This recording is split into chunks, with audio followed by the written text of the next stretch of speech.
大家好，欢迎收听台湾小干。今仔日要甲大家介绍的小干是好天就准好来娘。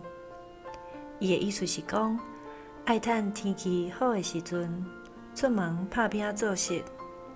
若拄着小连续落雨天，就会使甲以前收成的食物摕出来用。这就可比讲咱人爱趁时机好的时阵，搁来做事累积经验，拍拼趁钱。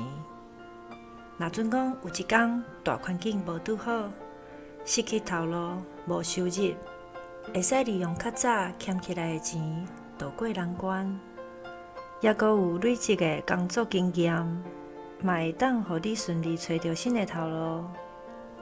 所以即句俗谚主要是用来提醒大家，咱万项事拢爱有做好上歹的打算，才袂伫拄着困难的时阵，啥物代志拢无法度面对甲处理。以上，感谢收听。